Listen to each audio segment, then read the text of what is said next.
Let's go, David! There you go, fancy. Fancy. Woo! Woo!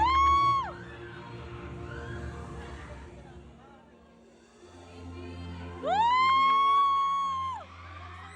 And now I'm here as the best primetime drama series actor. Wow. It was funny because like all throughout my career, like people would criticize my acting. Paano ko romante? Sana hindi na naging actor. Sana puro pa cute, di ba? Ganyan.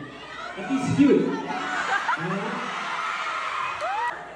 I am up here because I had a dream. And I didn't let anything or anyone stop me from chasing my dreams. There were a lot of sacrifices, a lot of challenges, a lot of failures along the way. Pero, nandito tayo ngayon.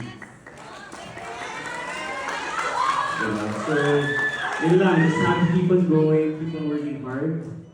And sa lahat ng mga nandito, if you have a dream, please sacrifice for it. Please, favor lang. And don't let anything or anyone stop you from chasing your dreams. And learn every day and stay consistent. It won't be easy at the start, but if you keep on working hard, if you keep on studying, stay consistent, try to learn every day, 1% every day lang, pwede na. You'll get there.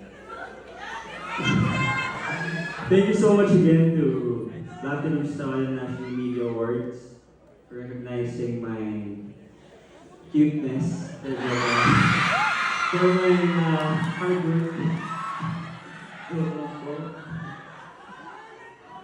Tapos, wait lang. Also thank you to GMA7 for believing in me, to my Spartan family.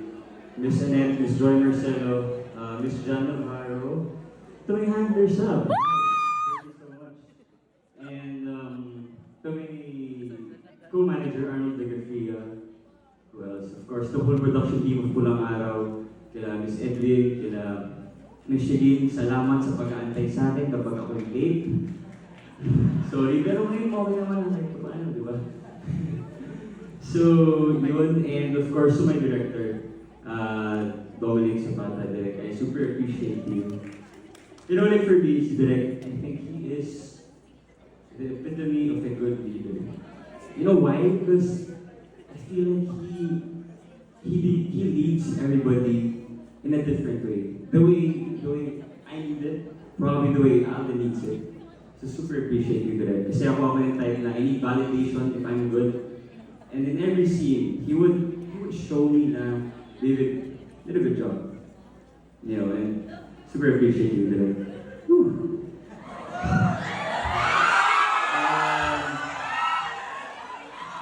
To Mrs. Suzette Octolero, wow, thank you so much. Sa totoo lang, tinitext ko si Mrs. Suzette, sinasabi ko sa kanya na, Miss Suzette, sure ka ba sa role ko? Kasi napakahirap eh. Pero, di ba, nagtiwala siya sa akin, kaya super thank you. And love you. And,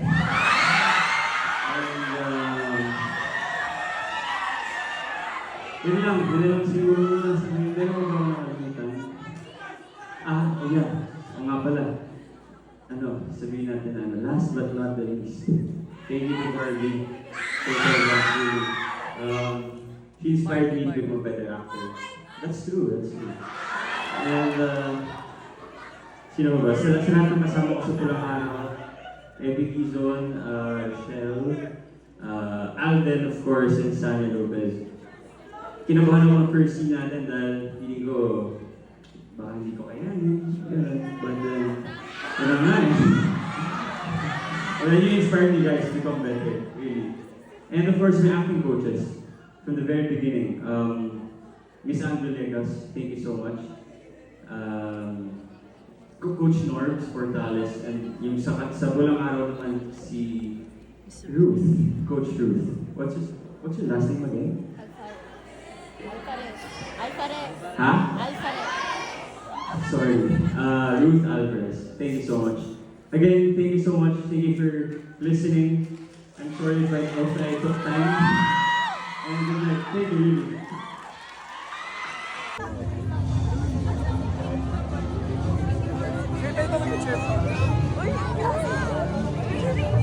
Para tayo makakarating na yun.